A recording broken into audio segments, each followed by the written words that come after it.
Est-ce le bon moment d'investir dans l'immobilier? C'est une question que vous vous posez et aujourd'hui dans ce nouvel épisode du Rendez-vous des Proprios, on va tenter de répondre à toutes vos questions avec encore une fois à mes côtés une belle brochette d'invités et cette fois-ci encore cet épisode vous est offert par Imovlan, PNV, Eloya, Belcharge et Brico.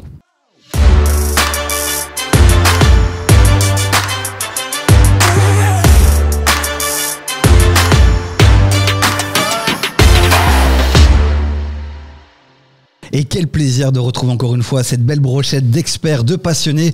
Eric Spitzer, CEO d'Imovlan Techno. Bonjour Eric. Salut Davy, bonjour tout le monde. Ken Van Petegem, WeInvest. Coach, comment tu vas? Bien, merci beaucoup. Merci d'être là aujourd'hui. Alors, c'est sa toute première. Attention, on ne reçoit pas n'importe qui sur ce plateau aujourd'hui, les amis. Professeur à Solvay, en Polytechnique, à l'ULB, monsieur Vincent Gérin. Merci d'être ici avec nous. Merci à vous pour l'invitation. Et on salue un ami commun qui est Bruno Wattenberg. Effectivement, merci à Bruno, effectivement. Qui est un grand économiste, aussi grand professeur et qui nous a dit, quand vous parlez d'immobilier, s'il y a bien quelqu'un qu'il faut ici, sur le plateau, c'est Vincent Gérin. Merci d'être là. Alors aujourd'hui, c'est cette question que tout le monde se pose. Est-ce le bon moment d'investir dans l'immobilier? C'est toi, Eric, c'est Imovlan qui a choisi cette thématique. Pour ceux qui nous découvrent, en fait, chaque partenaire sur toute la saison peut choisir une fois une thématique. Tu as choisi de répondre à cette question. Pourquoi? J'ai surtout choisi de la poser. J'ai pas donné d'explication. Hein, donc. Non, en fait, il y a pas mal de choses qui bougent.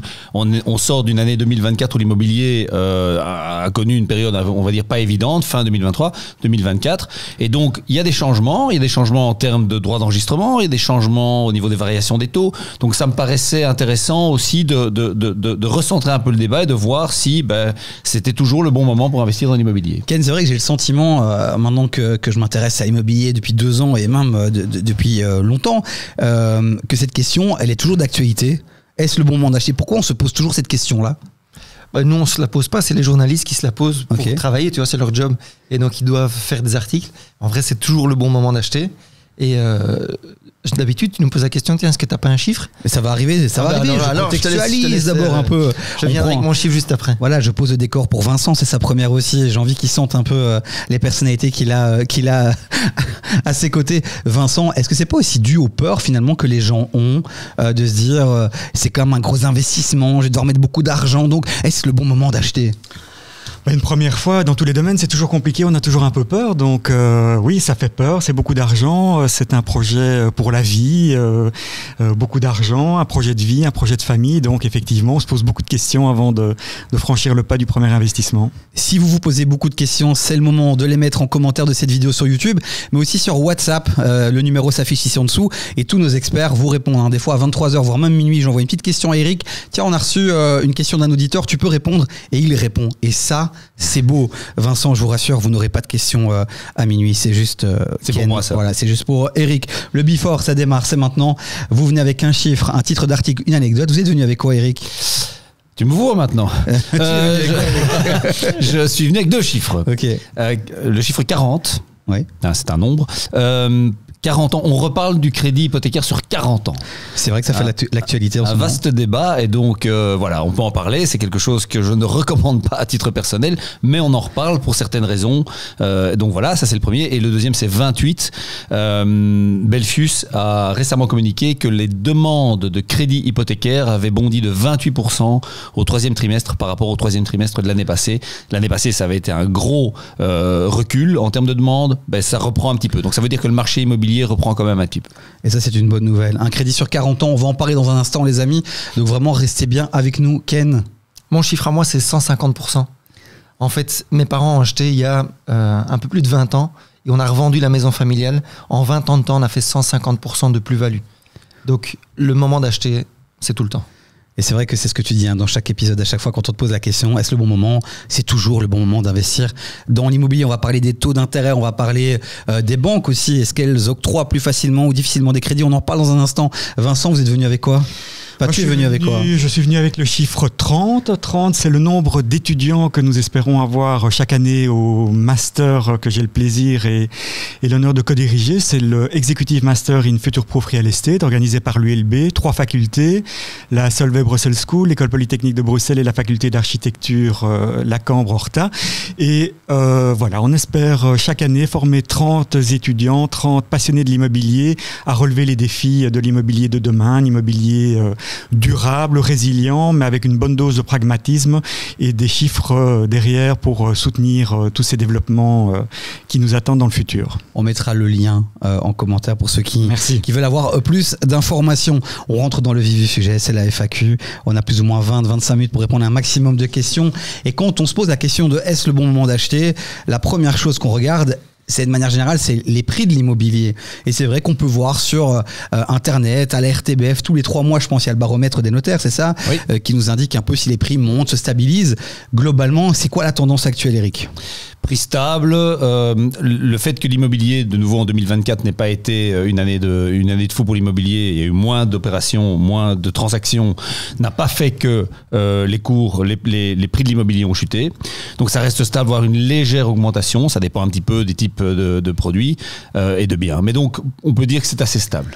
J'ai l'impression que tu présentes la météo en expliquant des choses comme ça, c'est sympathique. Mais ça veut dire quoi, Vincent ? C'est vrai que pourquoi tous les 3 mois on annonce ça ? C'est parce que c'est un impact, il faut tenir compte de ça justement dans cette question qui est-ce le bon moment d'acheter ? Ça nous indique quoi, le fait que les prix sont hauts ou les prix se stabilisent ?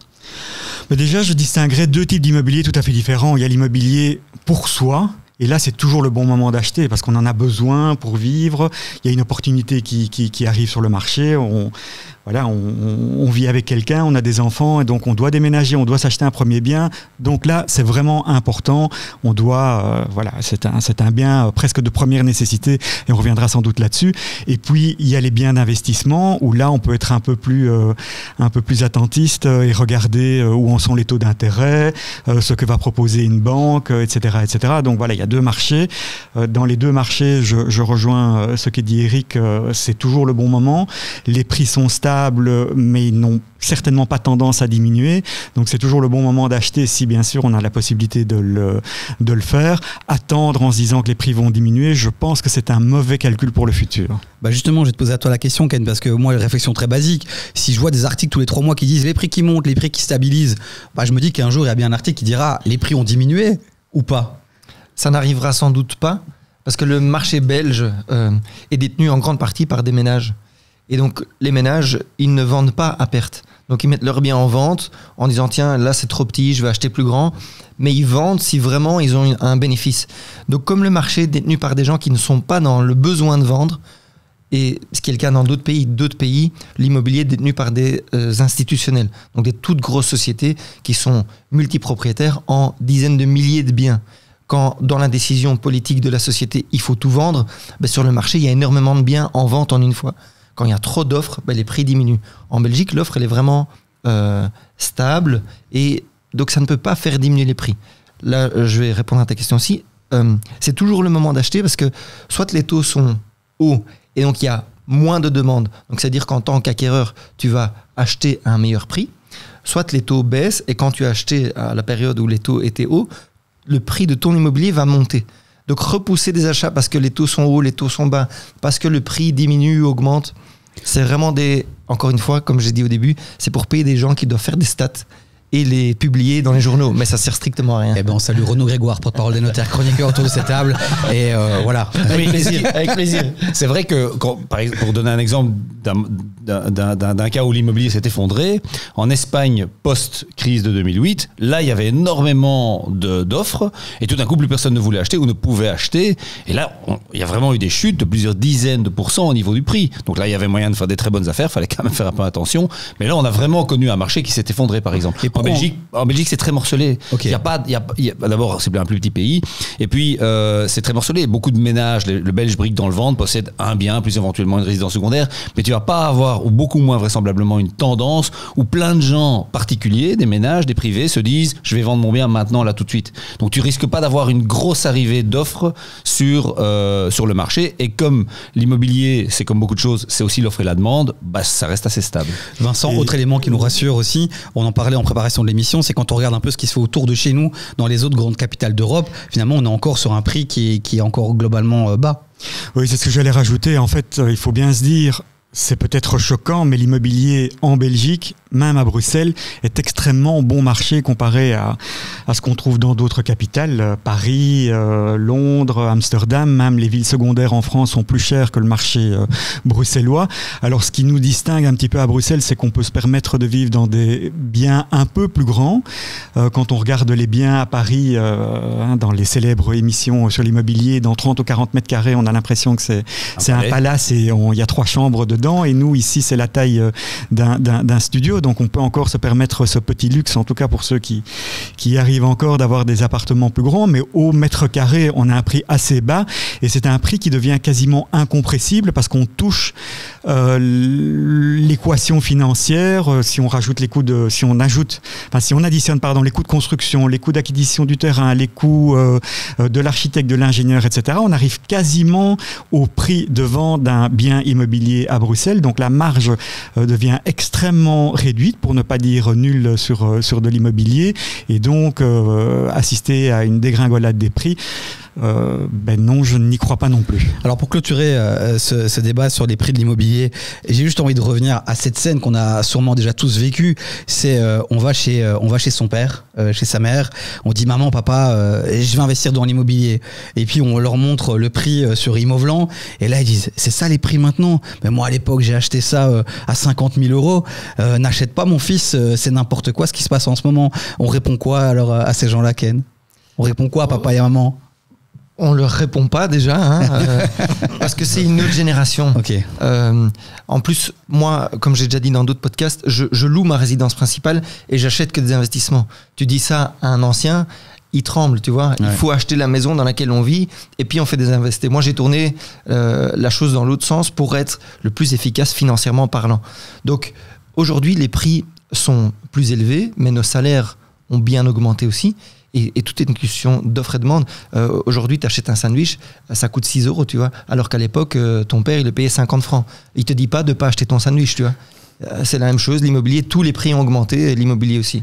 Il y a quand même un décalage entre la croissance des salaires, c'est vrai, on ne peut pas comparer de l'argent de maintenant avec l'argent d'il y a 40 ans, mais il y a un décrochage entre l'augmentation des salaires et l'augmentation des prix de l'immobilier. Les prix de l'immobilier ont augmenté de manière beaucoup plus rapide que l'augmentation des salaires. Donc il y a un gap qui se crée et qui n'est pas prêt malheureusement de diminuer. On parlera aussi de l'impact aussi de l'inflation, etc., qui doit certainement aussi rentrer dans nos calculs. Mais donc je retiens une chose, c'est que si on veut des réponses à nos inquiétudes, on ne doit pas forcément regarder les prix de l'immobilier. C'est pas l'indicateur le plus important pour savoir si c'est vraiment le bon moment d'acheter. Visiblement le marché belge est un bon marché à ce niveau-là.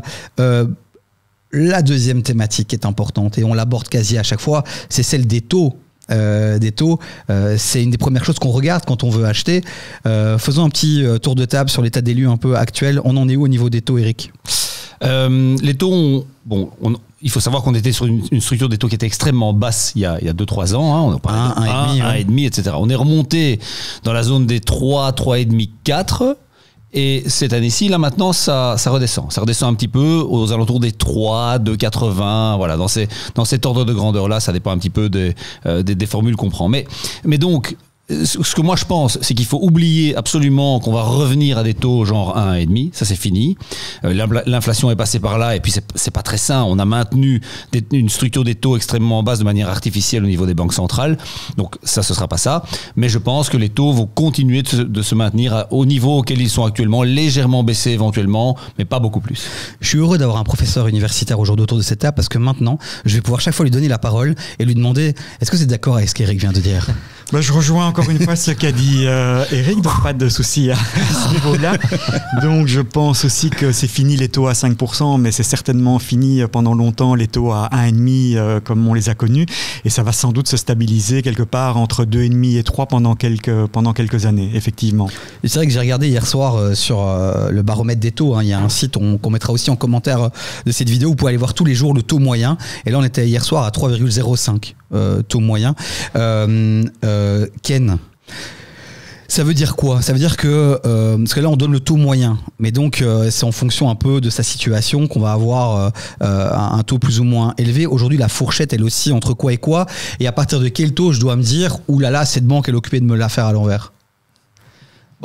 Les taux peuvent varier très fort. Tu peux encore avoir du 5-6% si tu empruntes 125%. Okay. Donc tu as des maisons de crédit qui te financent ton achat et tes frais de notaire. Et en fait, le taux, il est lié au risque que la banque prend. Si tu empruntes 50% de ton projet, le risque, il est très faible pour la banque. Donc, tu peux négocier un meilleur taux. Si tu demandes 100% ou plus, le risque que la banque prend est plus élevé, donc il te demande un plus haut taux. Le taux est toujours lié au risque que la banque va prendre. Mais aujourd'hui, pour un dossier normal, tu vas être aux alentours des 3%. Tu peux avoir moins si tu es un blindé et que tu as déjà des crédits, que tu peux utiliser des sûretés et que la quotité, donc c'est-à-dire quelle est la valeur de ton patrimoine immobilier et qu'est-ce qui est financé. Si la quotité est inférieure à 80%, tu peux négocier des beaux taux. Eric, c'est l'occasion de rappeler aussi, de nouveau pour tous les gens qui ne sont pas baignés comme vous tous les jours dans l'immobilier, on voit tous ces articles, on voit taux moyen 3,05. Ces chiffres-là, ils sont basés sur une durée de crédit qui est globalement de 20 ans, c'est ça ? En général, on part toujours en principe sur 20 ans, ouais. Et donc, c'est intéressant de rappeler aux auditeurs de comparer sur des bases comparables, quoi. Il faut comparer les pommes et les pommes d'une part, et surtout, même si on est super pote avec son banquier et qu'il nous suit depuis longtemps, il faut toujours, ça mange pas de pain d'aller demander 2-3 offres à 2-3 prestataires différents parce que peut-être que le banquier à côté ou le courtier a une action commerciale ou qu'il a envie de reprendre des parts de marché, donc il fait plus des meilleures conditions. Il faut aussi faire attention aux frais annexes, les assurances, les frais de dossier, etc., etc. Mais donc c'est clair qu'il faut comparer. Et donc on saura, pour répondre à ta précédente question, si le banquier te l'a fait à l'envers à partir du moment où tu verras qu'il y a une telle différence entre ce que lui propose et ce que les autres proposent que tu as été consulté. Maintenant, je voudrais rajouter, c'est tout le monde regarde le taux, mais aussi la technique de financement. Parce qu'aujourd'hui, tu as différentes manières de te financer. Il y en a 5-6 différentes assez connues. Il y a certaines banques qui ne font que certaines techniques avec des super taux. Et puis, tu as d'autres banques qui font une certaine technique de financement qui est parfois plus intéressante parce qu'au final, elle te coûte plus cher dans l'absolu, mais moins cher immédiatement. Et parfois, tu as besoin de pouvoir remettre un peu d'argent de côté quand tu fais ton achat. Donc, il faut comparer les taux et le type de crédit qu'on propose. Ouais. L'occasion de rappeler qu'on a fait un super épisode sur les différents types de crédits qu'on vous invite à aller voir. Je crois que c'était lors de la saison 1. Vous allez sur YouTube, playlist saison 1 et vous avez tous les épisodes. Et on a fait un super épisode avec Anthony Urbain, notre chroniqueur, l'homme qui murmure aux oreilles des banquiers. Donc c'était un très bel épisode. Vincent, les taux. Quels sont les indicateurs qui peuvent extérieurs qui influencent le taux et qui devraient nous permettre. Est-ce qu'il y a des choses qu'on peut voir à la télé, dans les journaux et se dire ok, il se passe ça veut dire que les taux ont diminué de 0,5. C'est j'ai pas grand chose à rajouter par rapport à ce qu'a dit Ken sur la notion de risque. Voilà, c'est le risque. On vit dans une société basée sur le risk management, donc risque de guerre, risque lié à l'emploi. Et bien, quand il y a beaucoup de risques, l'argent coûte cher. Et donc il y a quand même un élément qui est aussi un élément qui va déterminer le truc, c'est le banquier ne prête pas son argent. Il emprunte de l'argent et il le reprête. Donc les taux auxquels lui emprunte, qui sont déterminés, c'est la cascade à l'envers, par la Banque Centrale Européenne, les taux directeurs de la Banque Centrale Européenne vont déterminer évidemment ce que le marché va pouvoir emprunter entre lui et puis reprêter. Donc c'est quelque part shit in, shit out, comme on dit. Et donc ça va aussi influencer la structure des taux. Et donc si on voit dans l'actualité le titre qui dit la Banque Centrale Européenne diminue, ça diminuer de 0,25. Ça veut dire que ça aura un impact sur les taux des prêts hypothécaires. Pas direct. Et pas de manière directement proportionnelle, c'est ce que j'allais dire. Si vous entendez ce soir au JT que la Banque Centrale va baisser de 25 points de base pour utiliser le terme technique, ce qui représente 0,25% les taux d'intérêt, attendez quelques jours pour voir comment ça va se refléter chez votre banquier, ou allez chez votre banquier en lui disant tu as vu, les taux vont baisser, donc tu m'en fais un petit peu profiter, parce que malheureusement c'est pas pour un. La banque garde sa marge bénéficiaire là-dessus, mais ce sont des signaux auxquels il faut rester très attentif sur le marché. Et on rappelle effectivement qu'on peut négocier ce taux. On avance parce qu'on est déjà presque à 20 minutes. Il y a tellement de choses à dire encore. Ok, les taux d'intérêt, les prix de l'immobilier, les banques, amis ou ennemis, on en a beaucoup parlé. Est-ce qu'aujourd'hui les banques renforcent leurs conditions d'octroi? C'est plus facile. Les prêts à 100%, est-ce que c'est encore faisable ou pas, Eric? Oui, donc en fait c'est l'autorité qui supervise et qui régule les banques qui a imposé ça, donc 80%. Après, dans certaines circonstances et certaines conditions, on peut monter à 100%. C'est moins facile, il me semble que c'est moins facile qu'il y a quelques années d'obtenir du 100, du 125. Donc voilà, ceci étant dit, oui, c'est un petit peu contraignant, mais ça permet aussi d'éviter d'avoir des gros sinistres, des gros cas où ça ne rembourse pas, ou beaucoup de gens qui ne remboursent pas leur crédit, ce qui crée de l'instabilité sur le marché. Donc, aujourd'hui, j'ai l'impression que les banques, de par le fait aussi que, parce que les taux sont remontés, elles peuvent avoir une plus grande marge, prennent un peu plus de risques. Il y a aussi cette approche très économique qui est l'approche risque-rentabilité. Si je prends un risque, ça doit rémunérer. Et avec un taux de 1,5, je peux pas beaucoup me rémunérer. Donc, j'ai l'impression que les banques, là maintenant, desserrent un petit peu la ceinture. C'est vrai que 80%, ça rend l'accès au crédit très compliqué, Ken. Effectivement, maintenant, pour remettre ça en place, les banques vont être plus critiques avec des clients qui ont beaucoup de moyens. Donc si tu veux acheter une maison à 600, 700 000, elles prêtent moins facilement à 100%. Parce que c'est un milieu où il y a moins de demandes, tu vois. Si tu achètes un appartement à 200 000 et que tu veux financer 100%, pour eux, ils sont OK parce que si jamais tu payes pas et qu'ils le remettent en vente, c'est racheté demain, tu vois. Donc, tout est une question de risque, c'est la pyramide. En bas, il y a plein de gens qui peuvent acheter. En haut, il y a moins de gens. Donc, plus tu achètes cher, plus tu dois montrer à la banque que financièrement, tu es solide et donc ils ne te prêteront pas 100%. Ils vont dire que tu peux acheter ta baraque à 700, 800, mais il faut que tu mettes les frais et encore 10%, 15% en plus de fonds propres. Vincent, ton retour, toi, du terrain par rapport aux banques, tu ressens quoi ? Je pense que cette limitation des 80%, alors c'est vrai qu'on arrive parfois à obtenir 90, 100 ou même parfois plus que 100%, mais je pense que c'est quand même extrêmement compliqué. Et même les organismes publics, genre le Fonds du logement, essayent de le faire, mais ils sont débordés par les demandes et par la capacité financière qu'ont ce genre d'institutions. Donc c'est un vrai frein, et je pense que c'est un des freins les plus importants à l'accès à la propriété. Alors si je peux me permettre de raconter une petite anecdote qui est tout simplement la mienne. J'ai un bon diplôme, j'avais un bon métier, et pour acheter mon premier bien, si je n'avais pas eu une petite aide de papa et maman, que je remercie, et si j'avais pas un banquier compréhensif qui à l'époque m'a prêté 120%, dans ma situation, je ne serais pas devenu propriétaire à l'époque. Et j'avais 30 ans, donc j'avais déjà 5 ans d'expérience professionnelle et un petit peu d'économie sur le côté. Maintenant, un jeune un couple ou un jeune isolé qui veut acheter un premier bien immobilier et qui a 80% de prêt de sa banque, c'est quasiment impossible. S'il n'y a pas une aide extérieure, familiale ou autre, c'est, je pense, quelque chose de très compliqué. Et c'est très dangereux à différents points. Pourquoi c'est très dangereux ? Parce que quand on ne devient pas propriétaire, on peut rester locataire toute sa vie. Hein. Il y a des gens qui le vivent très bien. Et c'est parfois même des styles qu'on essaye d'encourager. Il y a quand même un moment critique, c'est la pension. Parce qu'à la pension, son salaire est divisé par 2 ou par 3 et on ne sait plus payer son loyer. On ne sait plus, le loyer moyen à Bruxelles est de 1 100 € avec une pension moyenne à 1 500 €. Comment fait-on pour payer et un loyer et vivre à 400 €? On ne sait pas.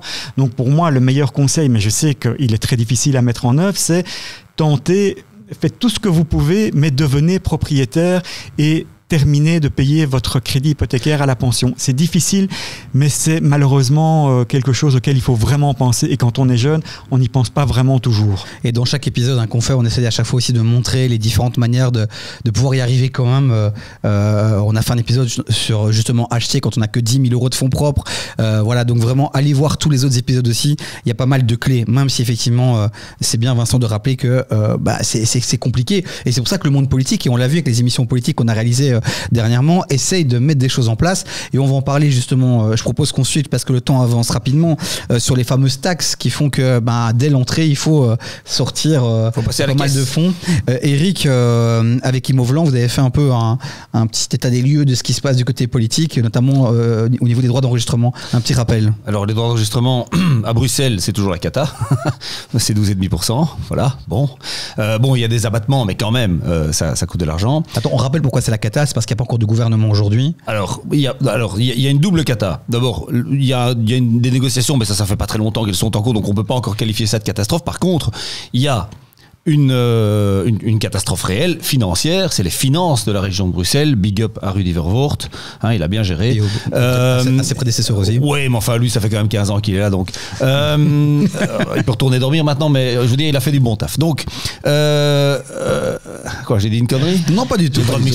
C'est mon émission ou c'est pas mon émission? Vas-y, Eric, je te remercie.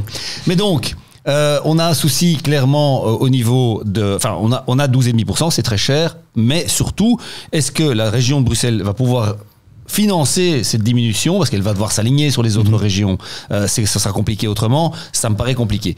En Wallonie, ils ont passé le cap. On est maintenant à 3%. Il y a toute une série de mesures, évidemment, de conditions. Ça doit être son habitation propre. On doit s'engager à y habiter dans les 3 ans. On ne peut pas être propriétaire d'un autre bien, etc., etc. Il y a toute une série de conditions. Mais très, très bonne initiative. C'est 3%. Et donc, ça permet aussi, évidemment, ça facilite l'accession à la propriété, comme disait Vincent, de gens plus jeunes qui ont moins de fonds propres. Voilà. Vincent, est-ce que tu es d'accord sur le fait que ce soit une bonne décision d'avoir baissé ses droits à 3%? Je pense que c'est une excellente décision. Pourquoi ? Parce qu'il n'y a aucune banque qui finance les droits d'enregistrement. Comme l'a dit Eric, on passe à la caisse, donc ça part à l'État. On ne reverra plus jamais la couleur de cet argent une fois que c'est dépensé. Même si on revend sa maison 3 mois plus tard, on a payé les droits d'enregistrement, on ne les récupère pas. Donc la banque ne les finance pas. Et donc ça doit faire partie des fonds propres. On achète un appartement à 250 000 € à Bruxelles, on paye 30 000 € de droits d'enregistrement. Ces 30 000 €, la banque, je le répète, je suis désolé de me répéter plusieurs fois, mais je veux vraiment insister là-dessus, la banque ne paye pas ces 30 000 €, ne les finance pas, donc on doit les avoir en poche. Donc diminuer les droits d'enregistrement à 3%, comme ça va bientôt être le cas en région wallonne et comme c'est déjà le cas en Flandre, je pense que c'est une excellente mesure. Je rejoins aussi Eric en disant, je suis à peu près persuadé, même si je ne suis pas du tout dans le cœur des négociations et encore moins dans le cerveau de ceux qui vont peut-être bientôt nous gouverner, mais je pense qu'il y a une volonté, par exemple, dans le chef de David Leisser de s'aligner sur la région wallonne, mais il ne peut pas parce qu'effectivement les caisses de la région bruxelloise sont vides et que ce genre de mesure coûte extrêmement cher à la région. Je pense qu'il y arrivera de manière progressive d'ici la fin de son mandat s'il est effectivement confirmé dans son rôle de ministre-président. Et je pense que ce sera une très très bonne mesure. Ken, je rebondis sur ce que Vincent vient de dire, parce qu'effectivement hier en préparation, on envoyait un message justement aux équipes de David qui disait que ça allait être difficile, mais que l'objectif c'est quand même en cours de législature d'y arriver. Donc c'est la volonté. Ken. Je trouve qu'en vrai, à Bruxelles, ça reste quand même intéressant pour les petits ménages ou ceux qui ont moins de moyens, parce que quand tu achètes un bien en dessous de 260 000 € plus ou moins, je crois que c'est ça. 260 okay. In chic. Comme tu as droit à l'abattement fiscal sur les 200 premiers 1000 €, tu ne payes pas de droit d'enregistrement.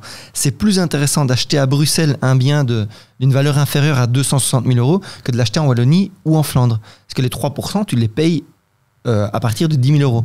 À Bruxelles, tu commences à payer qu'à partir des 200 000 €. 201 000 €, tu vois. Je challenge quand même tout le monde autour de la table de trouver une multitude de biens à moins de 260 000 € à Bruxelles. Il y en a, c'est clair, mais c'est quand même pas la grande majorité. Attends, Ken, parce que tu l'as dit dans l'épisode précédent qu'on vous invite à aller voir, l'épisode 14 sur investir avec 10 000 €. Tu l'as déjà dit, on a posté cette vidéo sur Instagram et les commentaires allaient dans le sens de Vincent et il te challengeait sur le fait, ok, t'es bien gentil de nous dire ça, mais bonne chance pour trouver des biens en dessous de 200 000 €. J'en achète tous les ans, donc en vrai il y en a plein. Et une chambre à 200 000 €, il y en a plein. Ce qui est bien en plus, c'est que tu peux les retaper, parce qu'en général en dessous de 200 000 €, c'est des biens qui sont pas en super état, et la banque elle te finance 100% de ton achat et 100% de tes travaux. Ce qu'elle finance pas, comme tu l'as dit, c'est les droits d'enregistrement et les frais d'acte de crédit et frais de notaire. Mais les travaux, elle te finance. Donc si tu achètes un truc à 200 000 et que tu dois faire 20 000 de travaux, la banque va te prêter 220 000 € en tant que primo-acquérant. Et donc ça vaut la peine. Tu peux acheter un truc en mauvais état que tu remets en plus à ton goût et tu as acheté une chambre. Il faut être, comme j'ai déjà dit dans d'autres podcasts, peut-être un peu moins exigeant, parce qu'aujourd'hui il y a des jeunes de 25 ans, 30 ans qui veulent déjà acheter la maison avec jardin, 4 chambres. C'est pas possible. Il faut d'abord passer par un premier achat, le retaper, le revendre éventuellement dans les 5 ans pour avoir bénéficié de l'abattement. Dans les 5 ans, on peut revendre, on prend sa plus-value, on passe à plus grand et on fait à son aise. L'immobilier, ça se prépare sur une vie complète. On ne peut pas être riche demain d'une maison 4 façades, 4 chambres avec un grand jardin. Ça se fait petit à petit. Et moi je suis riche de vous avoir à mes côtés nous aussi. Dans tous ces épisodes. C'est rien de le dire. Eric, sur Immovlan, tu remarques qu'il y a des biens en dessous de 200 000 € à Bruxelles? Alors j'ai pas regardé, je pense que je rejoins ce que dit Vincent, il y en a pas énormément. Après, oui, si une chambre, d'accord, si on est un couple avec un enfant et qu'on se décide de faire son premier achat, là c'est pas possible. Je veux dire, il faut, ou alors on vit l'un sur l'autre, ce qui n'est pas non plus idéal, quoi. Hein. Mais donc, ce qui est clair, là où je rejoins ce que dit Ken, ce qui est clair, c'est qu'il faut essayer de rentrer le plus vite possible dans le fait d'être propriétaire, de faire sa première opération dès qu'on peut, même si c'est un peu plus petit, même si on doit un peu camper, même si voilà, c'est pas rénové, et au fur et à mesure. Parce qu'effectivement, il y a cette espèce de double levier. On va rembourser son crédit, donc on va avoir un patrimoine qui augmente, hein, la valeur de ton bien augmente de quelques points, ton crédit diminue, donc quelque part tu as un patrimoine net qui va augmenter et qui va te permettre de pouvoir, au bout de quelques années, c'est sur quelques années, financer un deuxième bien ou revendre. Donc il faut essayer de devenir propriétaire dans la mesure du possible, c'est pas toujours évident, le plus vite possible. Est-ce le bon moment d'acheter? On voit qu'avec les mesures qui ont été prises récemment, avec les droits d'enregistrement, c'est notamment encore plus l'occasion d'acheter. Il reste plus beaucoup de temps, donc je vais vous balancer des thématiques et je vous demander de réagir de la manière la plus efficace, comme depuis le début de cette émission. On va continuer sur les taxes. Une des taxes bien sympathiques, celle de la TVA sur le neuf. Qu'est-ce qu'on peut dire là-dessus, Eric? Ça rend très très cher l'acquisition de biens neufs, parce que la différence avec un taux réduit de dédommagement réduit et une TVA à 21% est gigantesque. Le secteur se bat et essaie de faire en sorte qu'on réduise la TVA, mais c'est pas évident. Vincent, sur la TVA, oui, la TVA, j'ai beaucoup de choses à dire. D'abord, la TVA, je pense que c'est le sujet le plus compliqué qui existe en Belgique. Il n'y a personne qui le comprend, parce qu'on peut acheter avec une TVA de 6%, de 21%. Est-ce que c'est une rénovation, pas une rénovation? Est-ce que c'est dans certaines communes ou pas d'autres communes? Est-ce que on voit des projets où la TVA est à 12% et on se dit mais non, ça c'est pas possible parce que c'est 6 ou 21, mais non, parce que si une partie des travaux a commencé à une certaine période, ils sont soumis à 6%, d'autres à 21%, donc le mix est à 12%, donc il n'y a personne qui comprend rien.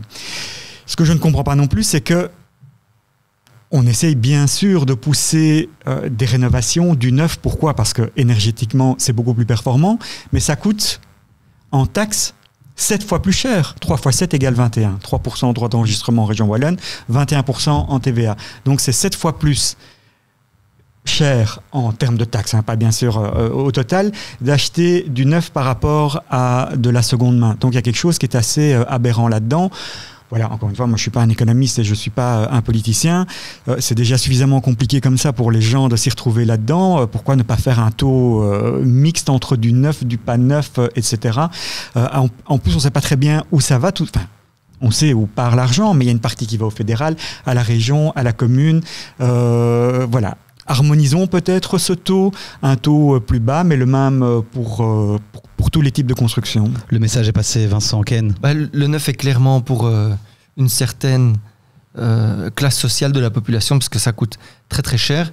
Le seul avantage du neuf, c'est que tu peux financer ta TVA aussi, parce que c'est considéré comme le prix de tes travaux. Quand tu achètes un bien existant et que tu fais des travaux, dans ta facture de travaux, il y a la TVA. Et la banque finance les travaux TVA comprises. Donc quand tu achètes du neuf, elle te finance ton achat TVA comprise. Donc tu dois faire beaucoup moins d'apports de fonds propres, mais c'est très cher et donc ta mensualité est vraiment importante. Donc tu dois bien gagner ta vie pour pouvoir acheter du neuf.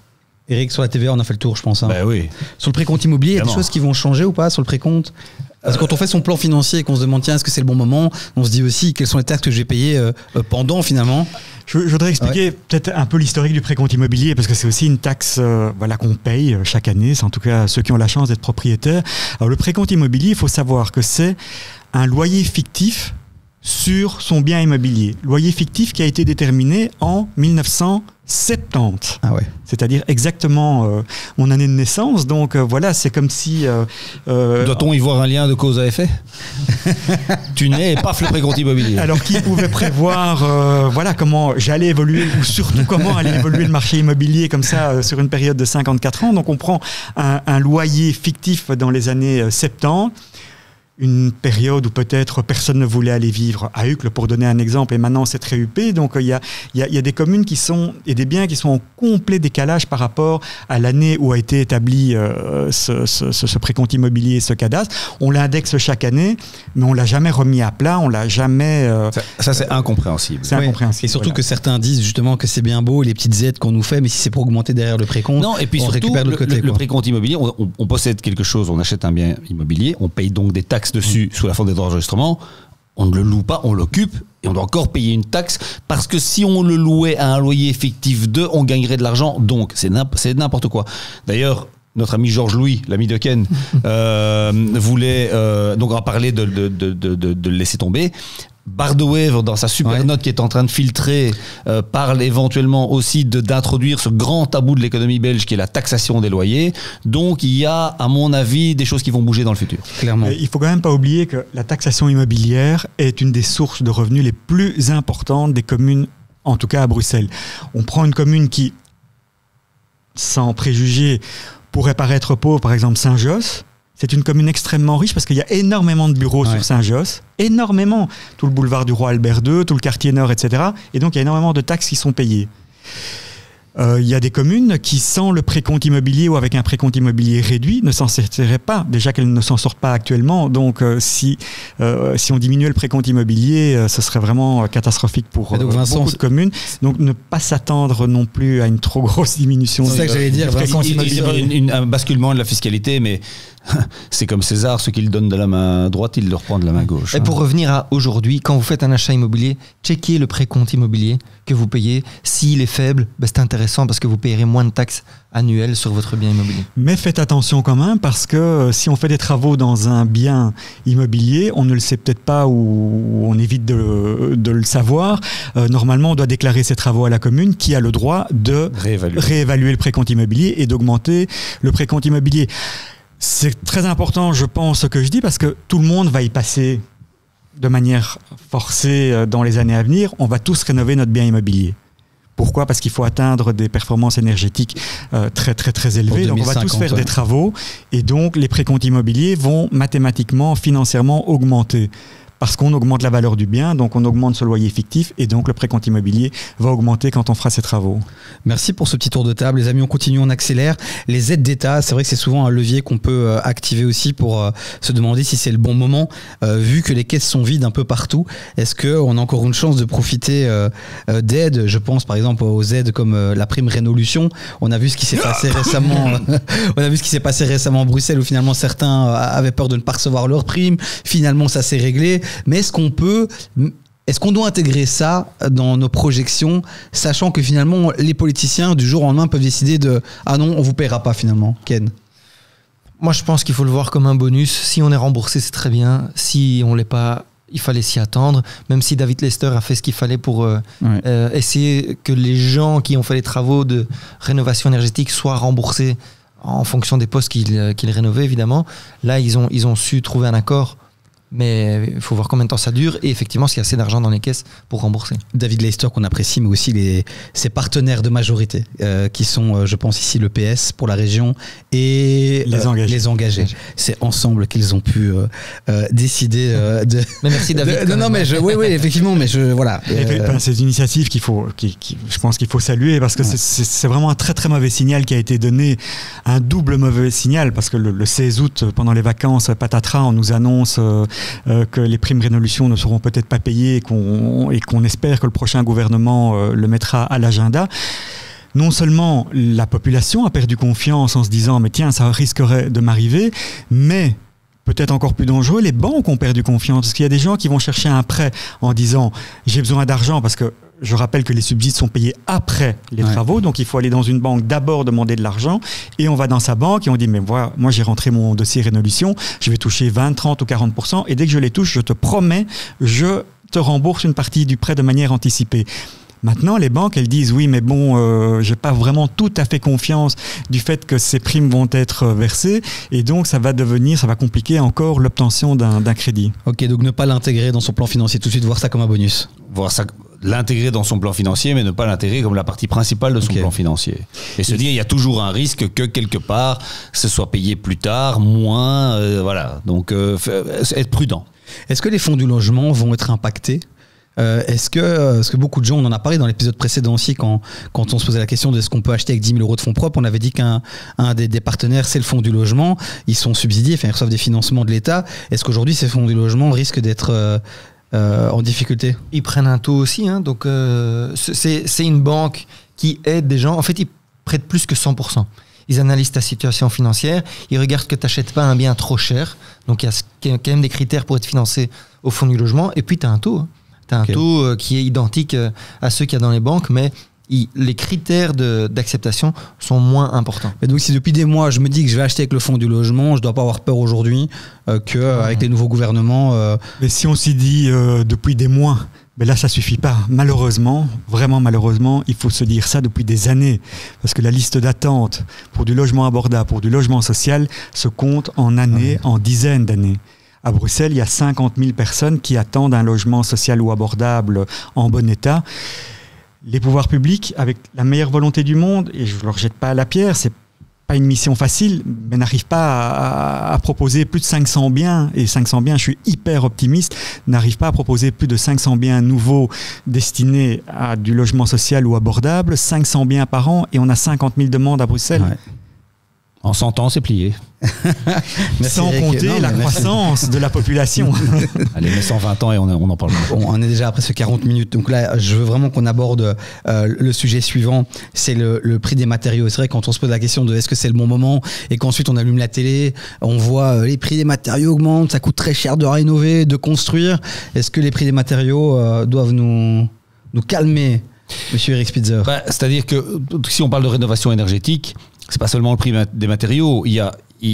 Dans l'équation, il y a un problème avec le nombre d'entreprises disponibles pour effectuer tous ces travaux, le nombre de chantiers qu'il y a à faire dans les grandes villes. Tout le monde est convaincu qu'on n'arrivera pas aux objectifs qu'on s'est fixés. Alors c'est bien de se fixer des objectifs à 10, 15, 20 ans, mais quand on fait ça, on se dit on a encore le temps. Donc oui, prix des matériaux problématique, disponibilité des entreprises générales aussi problématique, et donc oui, les prix risquent d'augmenter puisque de nouveau, la demande est supérieure à l'offre.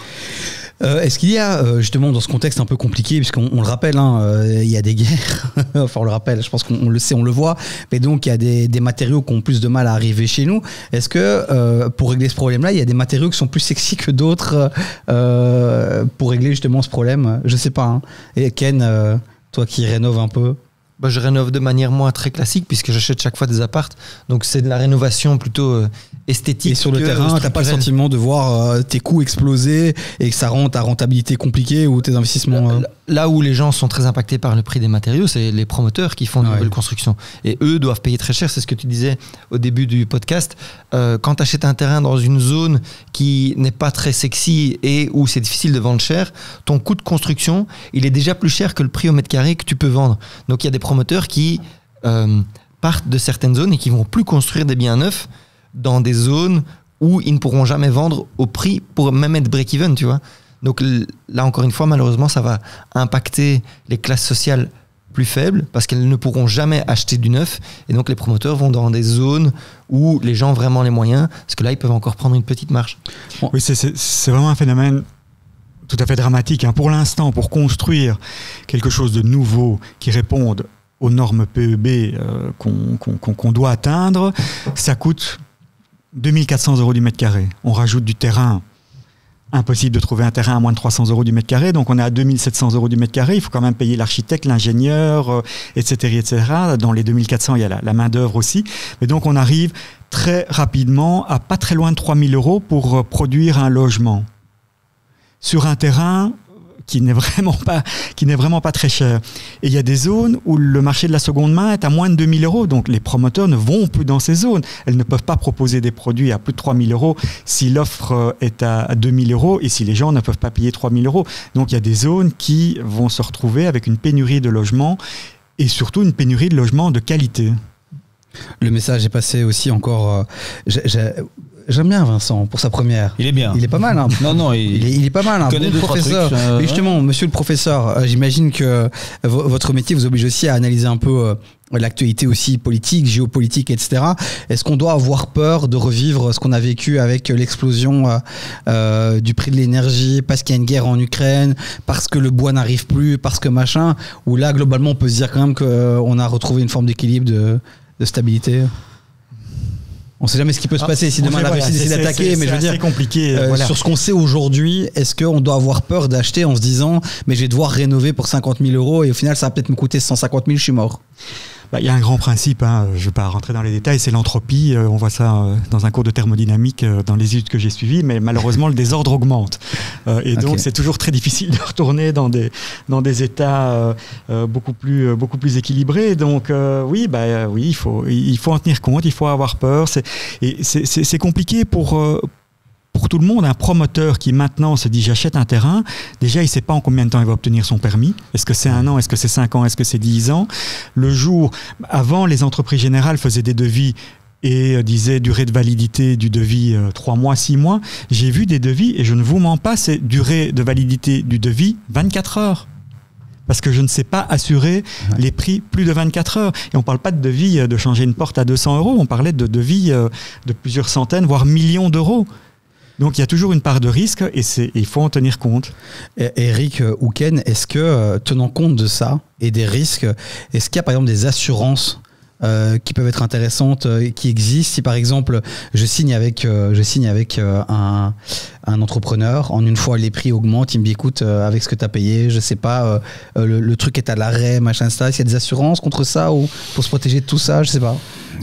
Alors, soit tu peux garantir un prix, donc l'entrepreneur peut te garantir un prix, ce qui sera un peu plus cher, où il te garantit que il peut te garder une durée de validité plus longue. Est-ce qu'il y a des assurances qui couvrent ça? Pas certain. Parce que les assurances doivent aussi prendre, elles prennent un risque à la place de quelqu'un et elles sont bien plus au courant du risque que nous. Donc, étant donné l'instabilité générale qu'on a, on va dire, au niveau mondial, et surtout la possibilité que des choses éclatent comme ça, entre guillemets, du jour au lendemain, ça m'étonnerait. Tout est une question encore une fois, de coût et de risque. Une assurance peut assurer tout et n'importe quoi. Les fesses de Jennifer Lopez étaient assurées et les jambes de Zinedine Zidane étaient assurées. Donc on peut assurer vraiment tout et n'importe quoi. C'est une question de coût et de prise de risque. Je pense, mais de mémoire, je sais que Sacha, qui est notre assureur chez PNV, nous avait parlé aussi d'une assurance risque chantier, si jamais il se passe quelque chose. Mais je mettrai l'info en commentaire de cette vidéo. On doit terminer, on doit clôturer. Je vois encore plein de sujets. Vous n'hésitez pas. Honnêtement, s'il y a des inquiétudes auxquelles on n'a pas répondu, vous mettez ça en commentaire. Je les enverrai à nos experts du jour. Ils vous répondront. Mais il y a quand même une question. En début d'émission, on a parlé du prêt hypothécaire à 40 ans. Je l'ai complètement zappé quand on a abordé le chapitre des banques. Le prêt hypothécaire à 40 ans, rapidement un tour de table, c'est une bonne chose ou pas? Parce que visiblement, on se dit ça, c'est génial, j'aurai une mensualité qui sera plus basse.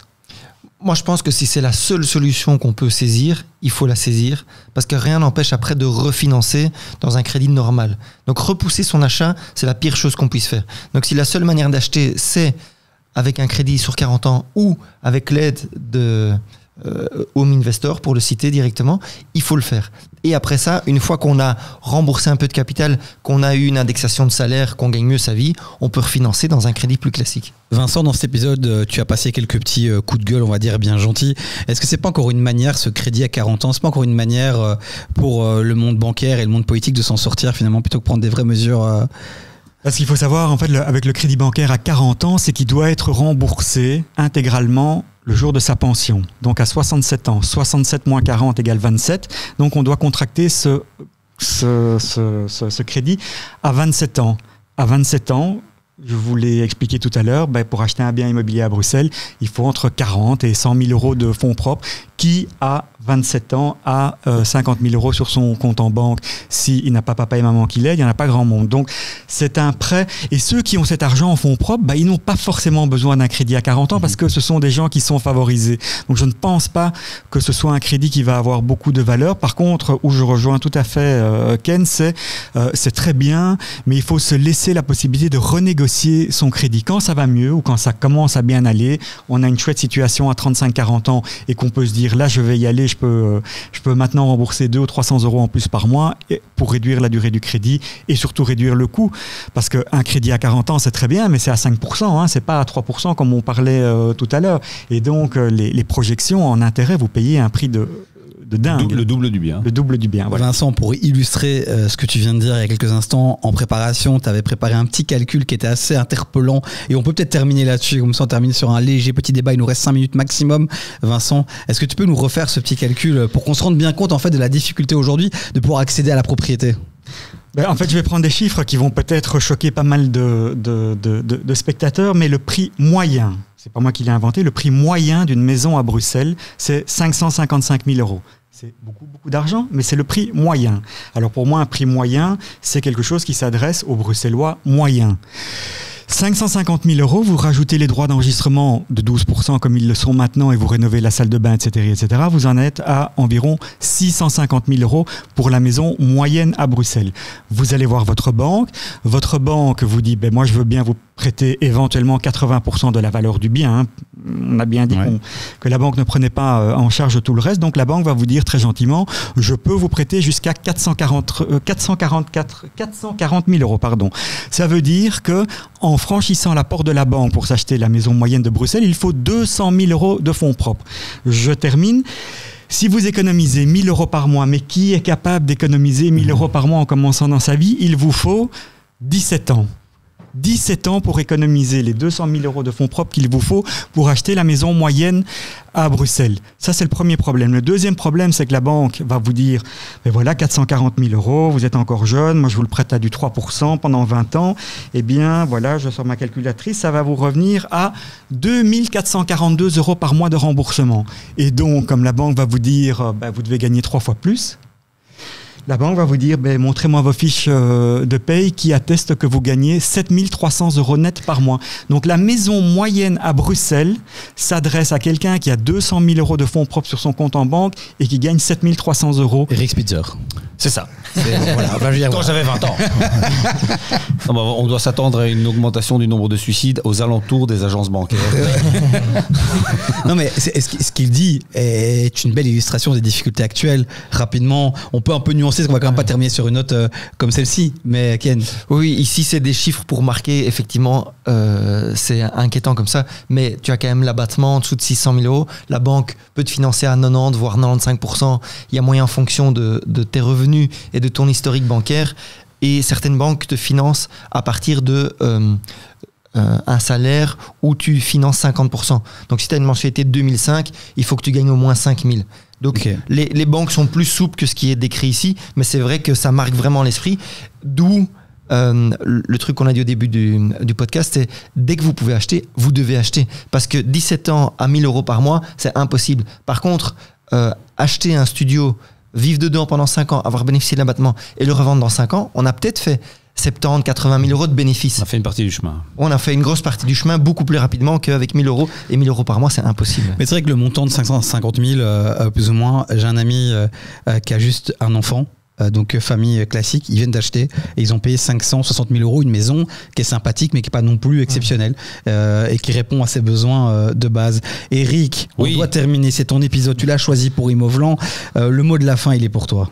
Donc, le mot de la fin c'est que donc c'est toujours, d'ailleurs je suis assez content, nous on y va encore assez soft parce qu'on n'a pas envie d'être accusé de vendre notre camelote, mais on a quand même un prof d'UNIF qui nous a dit il faut acheter le plus vite possible, tout de suite, donc ça me fait plaisir de constater qu'on n'a pas raconté des bêtises pendant les 14 précédents épisodes.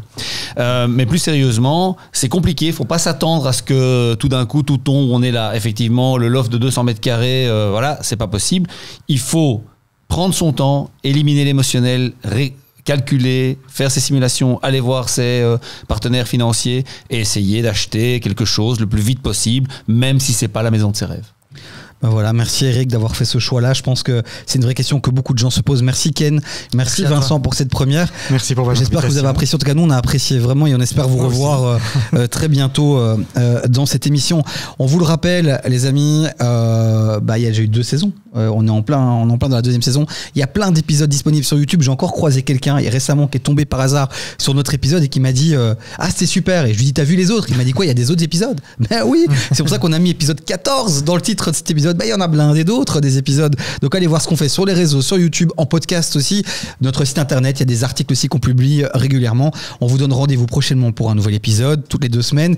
Et on remercie encore une fois Imovlan, qui est notre partenaire maintenant depuis 2 ans, qui a fait le choix de cet épisode. On remercie PNV, Eloya, Brico et Belle Charge, qui sont nos partenaires tout au long de cette saison. Merci les amis et à bientôt. Ciao, ciao.